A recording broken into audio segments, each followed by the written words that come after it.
Dover, Delaware, with more victorysnatching misery to digest. Chase Elliott, at least, had some company to absorb it Sunday at Dover International Speedway.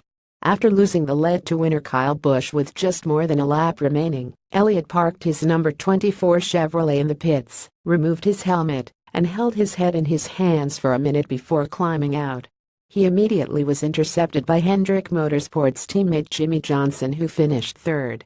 The seven-time champion leaned against the car and, "Listen, I knew I couldn't make him feel any better," said Johnson, soon joined by teammate Casey Kahn, who patted Elliott on the shoulder too. "I just wanted to check on him and turn him around where people couldn't see his face and let him get those few first words and sentences out. I anticipated them being cuss words, and they were. So just trying to be there for him, let him vent, let him get those first few sentences out. I just know from my own experience it's just nice to kind of vent and get through that." Unfortunately, the agony wasn't quite over for Elliott, whose conversation with the teammates was interrupted by Busch driving past on the banking about 50 feet away, checkered flag flapping out the window. "I gave it away," said Elliott, who has had numerous opportunities for his first victory slip away over the past 2 seasons. "I appreciate my team and their efforts today. The pit stops were great, and they kept us in the ballgame. I didn't." The finish essentially came down to traffic, which Elliott had difficulty navigating, in particular the number 31 Chevrolet of Ryan Newman, who had a confrontation with Jeff Gordon about the role he played. Elliott was left second-guessing himself about being more aggressive with his approach. "I thought, if I had a clean track, I could have run as fast as Busch did, but I didn't, and I should have done something different," he said. "So that's just on me, and he did a better job than I did.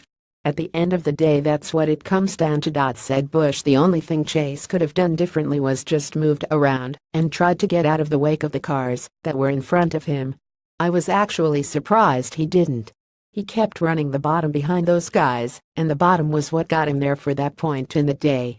He was good down there all day long, but he was just getting slowed down too much by the air and everything in front of him. He could have just tried to blitz them on the top and get around them sooner, but other than that, I think he was just so focused on what he had all day long, making the bottom work, that he just stuck with it. When you have been leading for that long, and you've lost that amount of distance to the car behind you, you've got to move around. You can't give up 4 seconds of the lead and not do something else. I feel like that's kind of where they lost it today."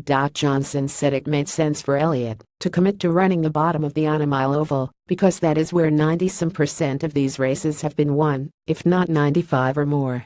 "I think there was some cars fighting to stay on the lead lap that really, I think, hurt the performance of his car." There was some consolation for Elliott and Johnson, who finished in the top 5 together for the first time in nearly 4 months since the June 4 race at Dover.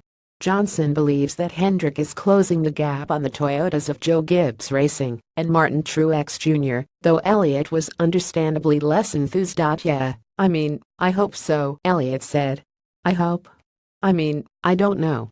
If I knew the future, I'd go lay some money down in Vegas or something, but I don't know.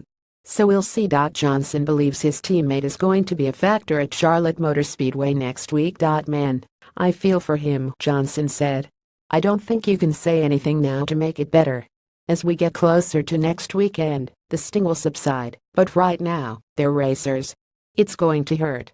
That's going to sting. We all know that 24 car is going to win a lot of races soon, and I feel for those guys.